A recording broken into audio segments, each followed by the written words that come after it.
جوان دوست میری بات لکھ لیں، پریشان لوگ میری بات لکھ لیں، جن کے پاس قوت فیصلہ نہیں وہ اس بات کو لکھ لیں۔ حضرت عبداللہ ابن عباس فرماتے ہیں میرے نبی پاک علیہ السلام نے مجھ سے فرمایا تھا، عبداللہ سن، اگر ساری دنیا مل کے تیرا کوئی نفع کرنا چاہے کر نہیں سکتی جب تک میرے رب کی رضا نہ ہو، اور فرمایا ساری دنیا مل کے تیرا کچھ بگاڑنا چاہے تو عبداللہ بگاڑ نہیں سکتی جب تک رب کریم کی حکمت کا تقاضا نہ ہو۔ لوگوں سے ڈرنا، لوگوں کی طرف دیکھنا، ماحول دیکھ کے اپنے راہ کا تعین کرنا، ہر بندے کے خیالات کے مطابق ڈھلنے کی کوشش کرنا، فلانا نہ ناراض ہو جائے، فلانا نہ ناراض ہو جائے، وہ جس نے ہونا ہو جائے، بس رب رسول ناراض نہ ہو۔ اپنی زندگی میں اپنے مالک کو مولا جان کے، بل اللہ مولاکم، اللہ تمہارا مولا ہے، وَهُوَ خَيْرُ النَّاصِرِينَ، وہ بہترین مددگار ہے۔ توجہ جب بھی کریں رب کی جانب کریں، اپنے دل کا قبلہ درست رکھیں، سوچوں کے زاویے سیدھے رکھیں۔ حضرت مریم رضی اللہ تعالی عنہا پاک باز تھیں، مسجد میں رہی تھیں، پر مالک کی حکمت کے تقاضے بڑے عجیب ہیں نا۔ پھر جناب مریم کو اللہ تعالیٰ نے بغیر شوہر کے اولاد عطا کر دی۔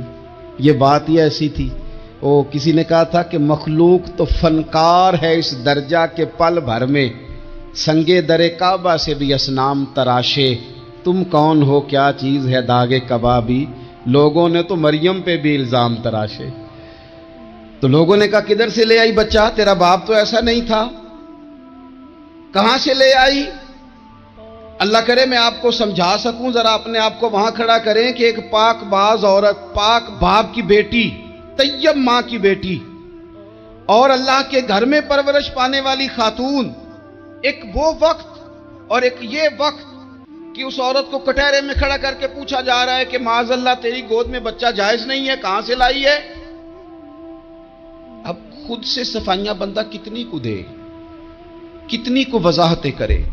اور میں نے تو اپنی زندگی میں دیکھا ہے زیادہ وضاحت دینے والے کو بھی لوگ جھوٹا سمجھنے لگ جاتے ہیں، زیادہ وضاحت دینے پر بھی لوگ کمزوری کا اظہار سمجھتے ہیں کہ کمزور پڑ گیا۔ آپ صلح کی کوشش کرتے ہیں، سامنے والا بزدل سمجھ لیتا ہے، زیادہ وضاحتیں بھی کمزور کر دیتی ہیں۔ اب حضرت مریم کو کٹہرے میں کھڑا کر کے کہا بچہ کس کا ہے؟ تو پھر خدا بندوبست جب کرے، اللہ جب مددگار ہو، تو پھر حضرت مریم کی گواہی درختوں سے نہیں دلوائی، اس نے پتوں سے نہیں دلوائی، پھر فرشتے نہیں بھیجے۔ حضرت مریم کہنے لگی مجھ سے نہ پوچھو، وہ جو پنگوڑے میں ہے اسی سے پوچھ لو، ان سے پوچھو نا، وہ کون ہے پوچھ لو، ان سے کر لو سوال۔ انہوں نے کہا پنگوڑے میں چند دنوں کا بچہ، یہ جواب دے گا؟ مددگار تھا رب، ان کی برات کا اعلان کرنا تھا مالک نے، اور جب مالک اعلان کر دے، جب مالک تیری صفائی دینا چاہے، جب مالک تجھے دنیا کے سامنے نکھارنا چاہے، تو پنگوڑے میں لیٹے حضرت عیسیٰ بول کے کہنے لگے انی عبداللہ آتانی الکتاب، فرمایا میں اللہ کا بندہ ہوں، رب نے مجھے کتاب عطا کر کے نبی بنا کے دنیا میں بھیجا ہے، میں اللہ کا بندہ ہوں، کتاب لے کے آیا ہوں، نبی بن کے آیا ہوں۔ پھر پنگوڑے سے اعلان ہو گیا، پھر بچہ بول پڑا۔ اور یہ ایک دفعہ نہیں بات ہوئی، یہ بنی اسرائیل میں ایک جریج نام کے شخص بھی تھے جو نماز پڑھ رہے تھے، بعض نے لکھا ہے نفل نماز تھی، اماں نے پکارا تو آئے نہیں، تو ماں کے منہ سے نکل گیا تو اتنی دیر تک مرے گا نہیں جب تک کسی بے حیا عورت کا منہ نہ دیکھ لے۔ تو وہ عبادت گزار تھے، لیکن لوگوں نے ان کی عبادت، ریاضت، پرہیزگاری کو نہیں دیکھا، بس ایک عورت کو بھیج کے الزام لگوا دیا۔ وہ عورت آیا جایا کرتی تھی، اب آ جاتی ہیں عورتیں، مسئلہ پوچھنے کی نیت سے بھی آ جاتی ہیں، ماحول میں کچھ جگہ ایسی بھی ہیں جہاں عورتیں دم کرانے کے بہانے آ جاتی ہیں۔ وہ خاتون آتی جاتی تھی اس خانقاہ پہ، آستانے پہ، یہ بخاری میں موجود ہے، پر اس نے کہا میری گود میں جو بچہ ہے یہ انہی کا ہے۔ مجھے بتائیں کیسے بندہ وضاحت دے؟ حالات خراب ہو گئے، لوگ کٹیا جلانے لگے، ماحول اور طرح کا بن گیا۔ میرے نبی پاک علیہ الصلوۃ والسلام فرماتے ہیں پھر اس رب کے بندے نے کہا مالک تو کریم ہے، تیری مشیت کا تقاضا آیا جو میری ماں نے جملے بولے تھے، پر اب میں وضاحت دینے کے قابل نہیں رہا، اب تو ہی کرم کرے گا تو دروازہ کھلے گا، تو وہ چند دنوں کا بچہ پنگوڑے میں بول کے کہنے لگا میں اس درویش کا نہیں، میں تو فلانے چرواہے کا بچہ ہوں، وہ جو بکریاں چراتا ہے۔ رب کی مدد کو پکاریں، اپنے ساتھ اپنے مالک کی مدد کو شامل کریں، تھوڑے رزق پر بھی گزارا اچھا ہونے لگ جائے گا۔ سارے لوگ آپ کو گرانے کی تدبیریں کر رہے ہوں گے اور مالک آپ کو عزتیں عطا فرما دے گا، اس کی بارگاہ سے حکمت کا تقاضا اور ہو جائے گا۔ ہم نے ساری زندگی لوگوں کو راضی کرنے میں گزار دی۔ تو میرے عزیز، جب سب سے بڑھ کر وہ دیتا ہے، سب سے زیادہ نوازتا ہے، سب سے زیادہ پیار کرتا ہے، تو پھر وہ فرماتا ہے یا ایھا الذین آمنوا اذکروا اللہ ذکرا کثیرا، اے ایمان والو اپنے رب کا کثرت کے ساتھ ذکر کرو، وسبحوہ بکرۃ واصیلا، صبح و شام اسی کی پاکی بیان کرو، صبح و شام اللہ ہی کا ذکر، اسی کی پاکی۔ بہت زیادہ تفصیلات نہیں، لمبی ڈیٹیل نہیں، صرف آپ اتنا تجربہ کر لیں کہ ہم دن میں اپنی تعریف زیادہ کرتے ہیں یا اپنے رب کی تعریف زیادہ کرتے ہیں، ہمارا اپنے آپ کو سجانے سنوارنے میں خیال زیادہ رہتا ہے یا رب کی رضا پہ توجہ زیادہ رہتی ہے۔ ہمارا اب یہ مزاج بن گیا ہے کہ ہر چیز سے گھیر گھار کے ہم اپنے آپ پر ہر چیز کو لے آئے ہیں، ہم اپنے آپ سے شروع ہوتے ہیں، اپنے پر ختم ہوتے ہیں۔ میرے رسول پاک صلی اللہ علیہ وسلم نے فرمایا جو اللہ کا ذکر کرے اور جو اللہ کا ذکر نہ کرے، مثل الحی والمیت، ان کی مثال اس طرح ہے جس طرح زندہ اور مردہ کی ہوتی ہے۔ گویا ذکر کرنے والا زندہ ہے، نہ کرنے والا مردہ ہے۔ کہ جس نے سارا دن رب کو یاد ہی نہیں کیا، اس کو سارا دن خیال ہی نہیں آیا۔ آپ کہیں سفر پہ نکلے ہوں، کہیں آپ دور گئے ہوں نا، تو آپ کو خیال آتا ہے یار صبح کی میں نے گھر ہی بات نہیں کی، صبح سے میں نے آج گھر فون نہیں کیا، کوئی رابطہ نہیں کیا، کوئی معلومات نہیں کی۔ گھر میں سے کوئی سفر پہ ہو، ایک تو یہ کہ آپ گئے ہوں اور ایک یہ کہ کوئی گھر میں سے گیا ہو، تو دن میں اسے فون کر کے پوچھنے کہاں پہنچے ہو، جس کام گئے تھے اس کا کیا بنا، خیال آتا ہے۔ اور اگر آپ نے کسی کو بھیجا ہو اور پیچھے سے فون نہ کریں تو وہ بھی کہہ دیتا ہے یار تو نے سارا دن حال ہی نہیں پوچھا۔ یعنی بندوں کے ساتھ بندوں کا رشتہ ہو تو دن میں یاد نہ کریں تو شکوہ آتا ہے، تو مجھے بتاؤ سارا دن ہی گزر جائے ایک تسبیح بھی نہ پڑھی جائے، یعنی سارا دن بیت جائے اور انسان ایک تسبیح سبحان اللہ کی نہ پڑھ سکے، باقی اسے ساری کہانیاں آتی ہوں، باقی اسے سارا پتا ہو، لیکن سارا دن بیت گیا، 24 گھنٹے گزر گئے اور اس کو اتنی توفیق نہیں ہوئی کہ 100 دفعہ مدینے والے رسول پہ درود و سلام ہی پڑھ لیتا، سارا دن ہی گزر گیا، اس نے سوچا ہی نہیں۔ تو ہم نے یہ کیا ہے کہ ہمارا جو خاص ذکر کرنے کا مزاج اور ماحول اور شوق ہونا چاہیے تھا، وہ شوق ہمارا برقرار نہیں رہا، وہ ذوق نہیں ہمارا رہا۔ یعنی فارغ بیٹھے لوگ ہیں، بڑی دیر فارغ بیٹھے ہیں، کہتے ہیں جی میں صبح سے فارغ ہوں، بور ہو رہا تھا، کوئی سپارہ ہی پڑھ لینا تھا، کچھ تھوڑا سا نا مہربانی کر لینی تھی، کچھ آپ نے ایک تسبیح استغفار کی پڑھ لینی تھی۔ کس طرح آپ بور ہو گئے؟ آپ نے سارا دن اللہ کو یاد ہی نہیں کیا، توجہ ہی نہیں فرمائی۔ اور پھر اگر آپ اللہ کا ذکر کریں اور جس صفاتی نام کے ساتھ آپ اپنے رب کو یاد کر رہے ہیں اس کا معنی سمجھ کے کریں، یا رحمان یا اللہ، یا رحمان یا رحمان یا رحمان، جب آپ کہیں گے تو پھر عرش کا مالک بڑی رحمت نازل فرمائے گا۔ جب آپ کہیں گے یا کریم یا کریم یا کریم، تو پھر وہ کرم کے دروازے کھول دیتا ہے۔ آپ کا ایک خاص رنگ ہو۔ میرے نبی پاک صلی اللہ تعالی علیہ وسلم نے ارشاد فرمایا کہ تم نہ دنیا میں رہ کے مجھ پہ درود و سلام پڑھو، فرمایا قیامت میں جب تمہارا دشوار گزار گھاٹیوں سے گزر ہوگا نا، یہاں تم بیٹھو گے سوگ کے ساتھ درود پڑھو گے، لیکن فرمایا قیامت والے دن جب تمہیں دشوار گزار اور سخت راستوں سے گزرنا پڑے گا نا، تو دنیا میں سوگ کے ساتھ پڑا ہوا درود و سلام وہاں تمہارے لیے نور بن جائے گا اور تمہیں رستہ دکھائے گا تمہارا درود و سلام، تمہیں ذوق دلائے گا۔ اور میں نے ایسے لوگ بھی دیکھے دین کے لیے وقت گزارا، لیکن جب بڑھاپے میں دانت کام نہ کرتے تھے تو وقت کے مفتیوں کو بھی مسجدوں کی کمیٹیوں نے کہہ دیا اب آپ کی سمجھ نہیں آتی، ہم نے خطیب کو یور رکھنا ہے، نہ دیکھو دنیا کی طرف، دنیا رلا دیتی ہے، نہ راضی کرو بندوں کو، بندے تھکا دیتے ہیں، نہ پیچھے بھاگو ہر وقت دنیا داروں کے، یہ انسان کو کمزور کر دیتے ہیں۔ وہ تو کریم ہی بڑا ہے، 2 آنسو زمین پر بعد میں گرتے ہیں، بندے کے گناہ سارے پہلے معاف فرما دیتا ہے۔ اللہ کی مدد کا حصول اپنے مالک کی مدد کی طرف بڑھنا. آپ کو بدر کی جنگ بھی یہی درس دے گی, آپ کو احد کا میدان بھی یہی سبق دے گا, فتح مکہ بھی یہی سبق دے گا. میرے دوستو, جب رب مدد فرمائے, جب اللہ مددگار بنے.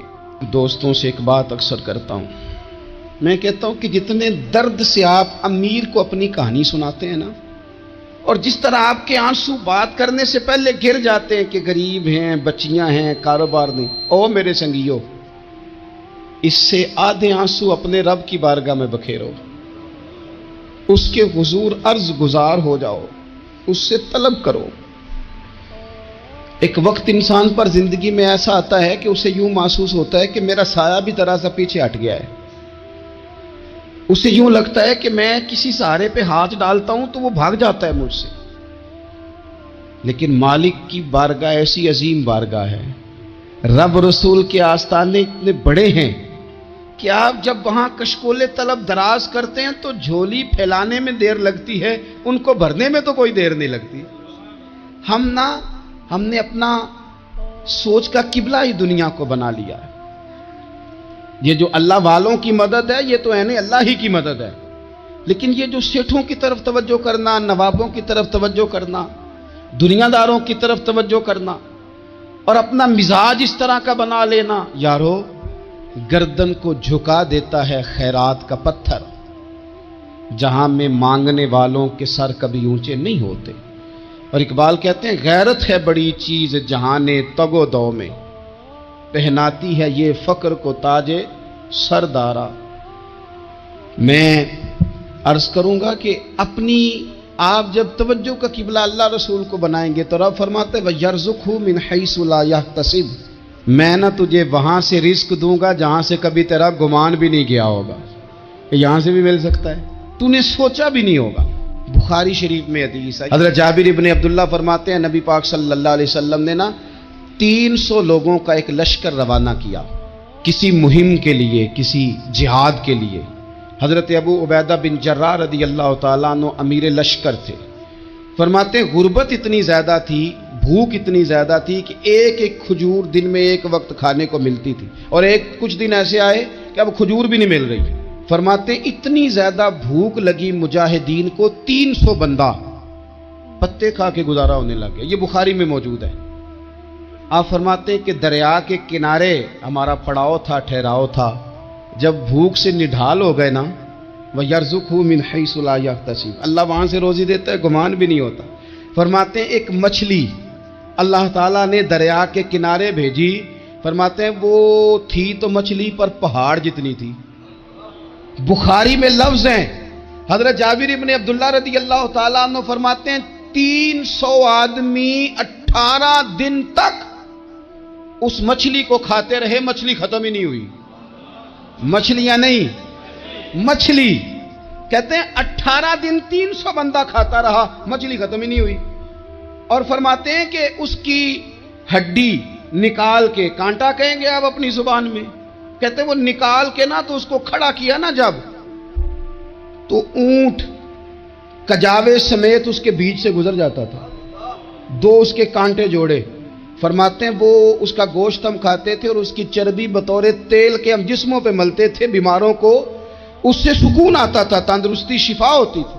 فرماتے ہیں ہم کھایا بھی ہم نے, اور کچھ لے کے ہم مدینے بھی گئے, اور قربان جائیں نبی پاک نے بھی اس میں سے کھایا. ہم نے عرض کی حضور یہ معمہ کیا ہے, یہ ماجرا کیا ہے؟ تو محبوب نے فرمایا تمہارے پاس غذا نہیں تھی, رب نے تمہارے لیے بندوبست کیا ہے, اللہ نے تمہیں دیا ہے. مکان شروع کر لیا ایک صاحب نے, وہ مکان بنانے لگے. آپ وہ حساب لگا رہے ہیں, کہتے ہیں میرے پاس اتنے پیسے ہیں, اتنے میں نے فلانے دوست سے کہنا ہے اس نے دے دینے, اتنے فلانے رشتہ دار سے کہنا ہے اس نے دے دینے, اتنے فلانے سے کہنا ہے اس نے دے دینے. یہ ساری کاپی بنا کے مکان شروع کر لیا. جو روز کہتا تھا نا کوئی حکم ہو جاتے 10 سب سے پہلے اس کو کہا میاں پیسے چاہیے دین. وہ کہندا ہو کل ہی منڈا ٹوریا ہے, کدے تو پرسوں 10 داتے لب جانے سن. میں آپ کو اپنے تجربے کی بات بتا رہا ہوں. جن لوگوں کا خیال ہوتا ہے نا کہ آپ سٹارٹ کریں فلانا کام, ہم آپ کے ساتھ ہیں, اللہ کا ہی کوئی نظام ہے, وہ بالکل بھی نہیں ساتھ ہوتے. لیکن ایسا نہیں ہے کہ کوئی ساتھ نہیں ہوتا. اللہ تعالیٰ بڑے اسباب پیدا کرتا ہے, وہاں سے دیتا ہے جہاں سے گمان بھی ہمارا یہ ذہن بن جاتا ہے، ہم ساری اپنے حساب سے چلتے ہیں، اتنے رشتہ داروں سے، اتنے کون آپ کے ساتھ چلے گا، سوال ہی نہیں پیدا ہوتا۔ یہ سارے کام چھوڑ کے سب سے پہلے 2 رکعتیں پڑھو، اپنے رب کی بارگاہ میں، رسول کائنات کی بارگاہ میں گزارشات اور استغاثے پیش کرو، وہاں سے خیر طلب کرو۔ دنیا دار کیا دیں گے، کیا دے سکتے ہیں، کیا حیثیت ہوتی ہے کسی، اللہ کہتا ہے وہاں سے دوں گا۔ تو جو اللہ مال دے وہ لینا چاہیے کہ رشتہ داروں کا مال دیکھنا چاہیے؟ جو اللہ دے وہ لینا چاہیے کہ سیٹھوں نوابوں کی جیبیں دیکھنی چاہیے؟ جو اللہ دے وہ قبول کرنا چاہیے یا دیکھنا چاہیے کون سا آدمی کہاں پہنچ گیا؟ چھوڑو، اپنی مٹی پہ چلنے کا سلیقہ سیکھو۔ کسی کے سنگ مرمر پہ چلو گے تو پھسل جاؤ گے، پھسل جا۔ اس پر ایک اور بات عرض کر دوں، صحیح بخاری سے، مسلم سے ایک اور بات۔ کچھ چیزیں ایسی ہیں جن سے اللہ کی مدد آتی ہے، مدد ملتی ہے۔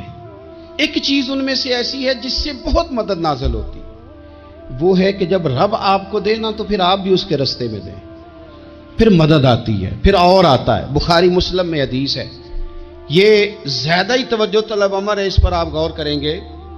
حضرت ابو ہریرہ فرماتے ہیں کہ نبی پاک علیہ السلام نے فرمایا، ایک شخص نے بادلوں کے اندر سے آواز سنی کہ فلاں آدمی کا کھیت اور باغ خشک ہو گیا ہے، وہاں برسو اور اس کے کھیت کو سیراب کرو۔ تو بڑا حیران ہوا کہ بادل سے آواز آ رہی۔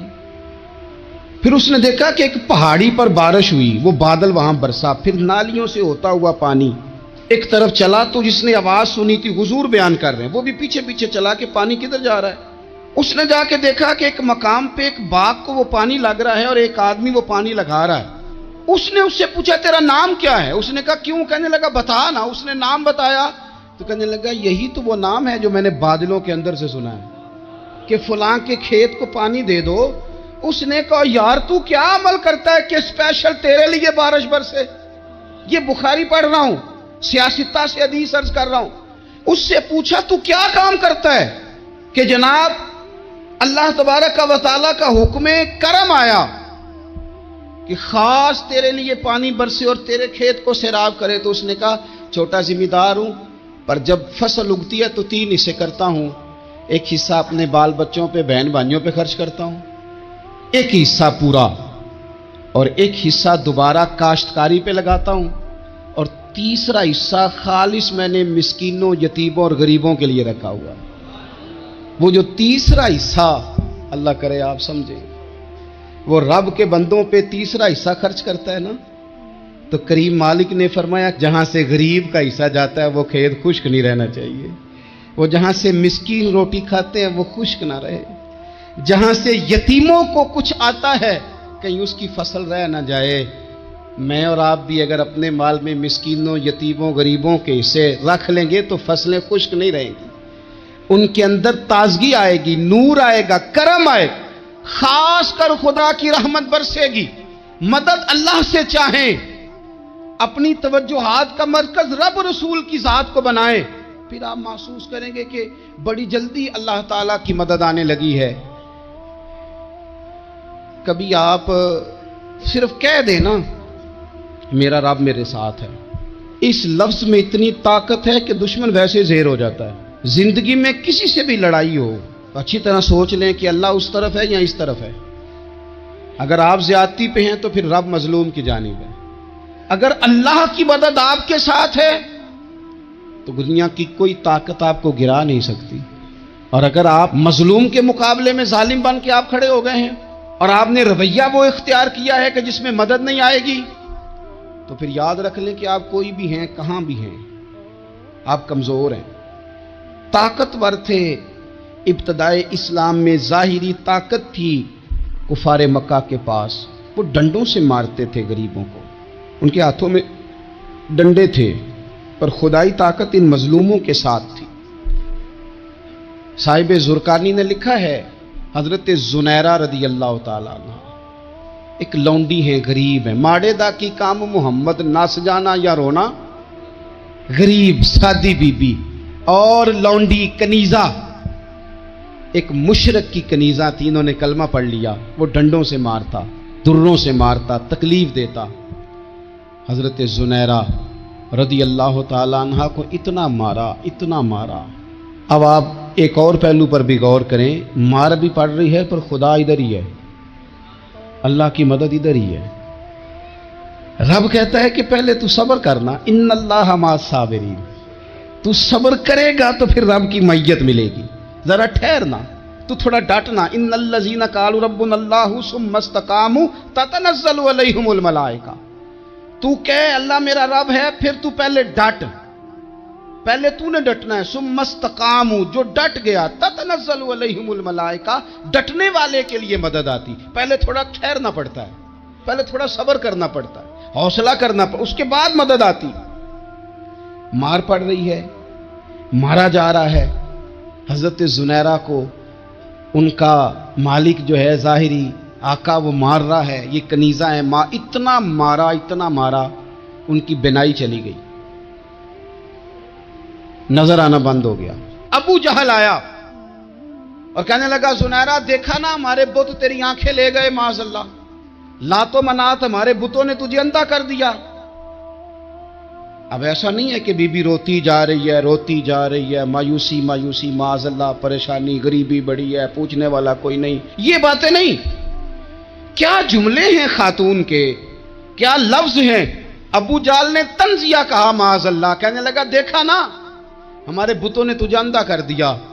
تو جناب زنیرہ آنکھوں کی بینائی گئی ہے، رات کو گئی ہے، دکھ ابھی تازہ ہے، لیکن اللہ پہ جو توکل ہے، اپنے مالک سے جو رشتہ ہے، وہ اتنا مضبوط ہے، اتنا طاقتور ہے، اس میں اتنی گہرائی ہے کہ حضرت زنیرہ بول کے نا اتنی قوت سے بولی، اتنی طاقت سے بولی کہ پورے کفر پر لرزہ طاری ہو گیا۔ فرمانے لگی تمہارے بتوں کی کیا اوقات ہے کہ میری بینائی لے جائیں، یہ میری رب کی حکمت کا تقاضا ہے۔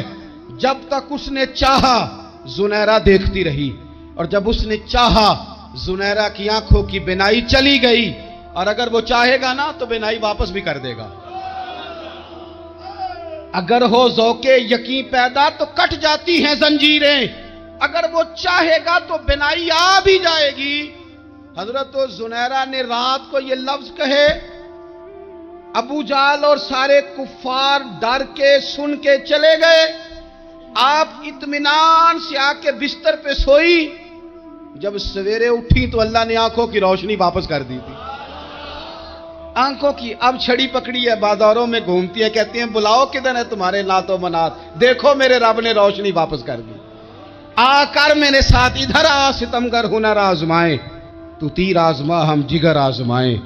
بیمار لوگوں یاد رکھو، کہہ دیا ڈاکٹر نے کہ تو بڑا بیمار ہے، تو بڑا کمزور ہے، یہ ہو گیا وہ ہو گیا، تو ڈاکٹر اپنے علم کے مطابق بات کر رہا ہے، ہوگا تو وہ جو میرا رب چاہے گا۔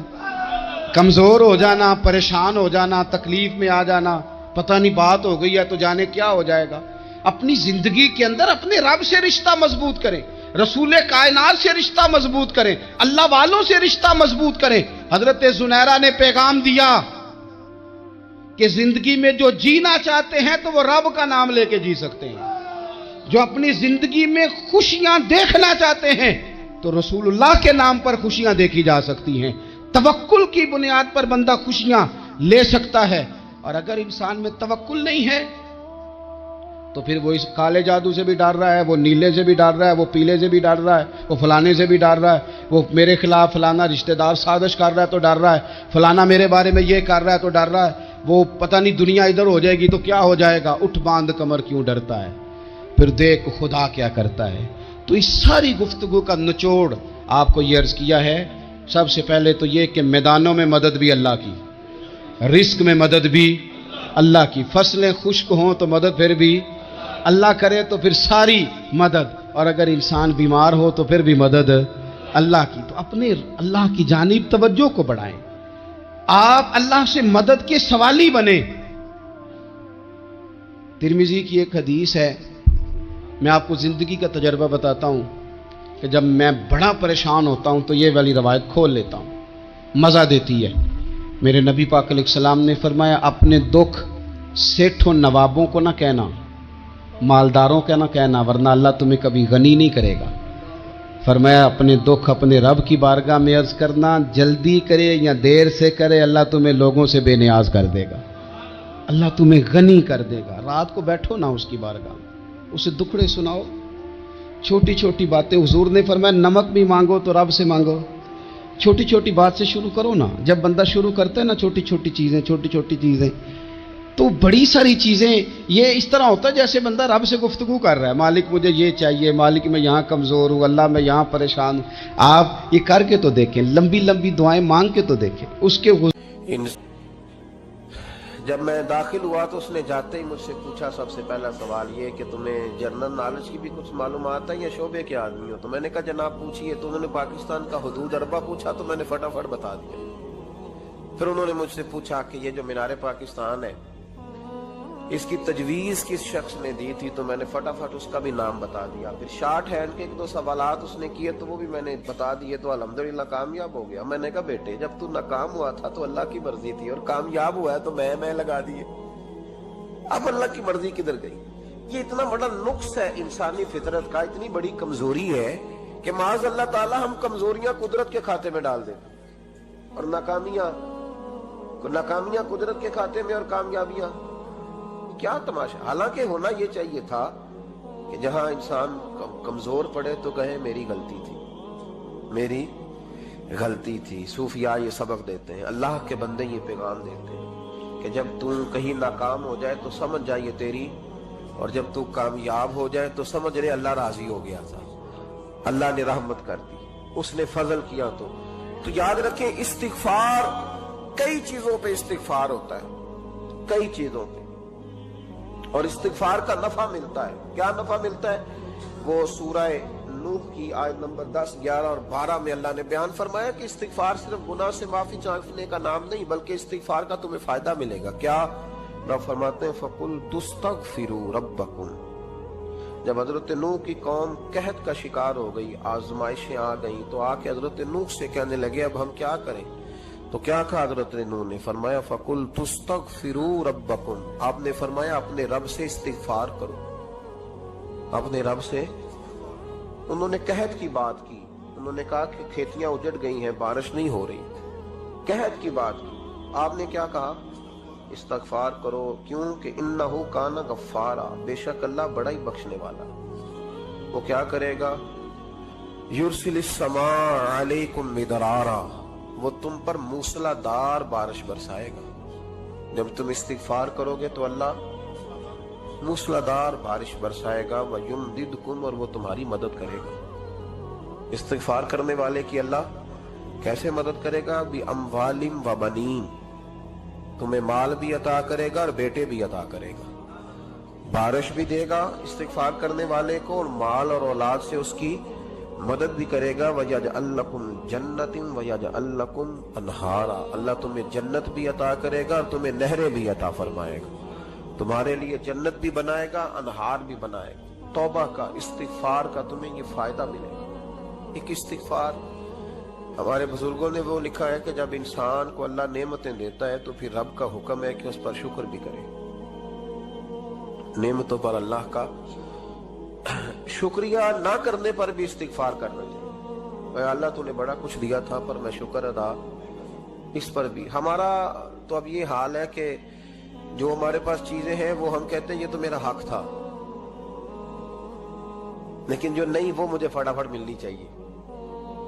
مطلب اگر میرے پاس صحت ہے تو اس کو میں اپنا حق سمجھ لیتا ہوں کہ یہ تو میرا, یہ چونکہ ٹھیک ہے جی, یہ تو صحیح ہے, تندرستی ہے, یہ تو ٹھیک ہے, لیکن کار کوئی نہیں, وہ ذرا مل جانی چاہیے.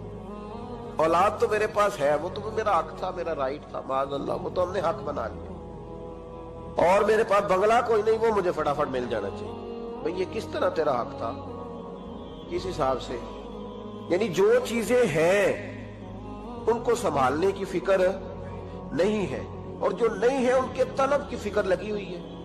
شکر نعمت کو محفوظ کر دیتا ہے, شکر نعمت کو محفوظ کر دیتا ہے, اور ناشکری نعمت کو لَئِن شَكَرْتُمْ لَأَزِيدَنَّكُمْ وَلَئِن كَفَرْتُمْ إِنَّ عَذَابِي لَشَدِيدٌ. اللہ فرماتے ہیں شکر کر, میں تیری نعمتوں میں اضافہ کر دوں, اور ناشکری کرے گا تو عذاب دوں. شکر نہیں نہ ہوتا, شکر نہیں ہوتا. دیکھیں نا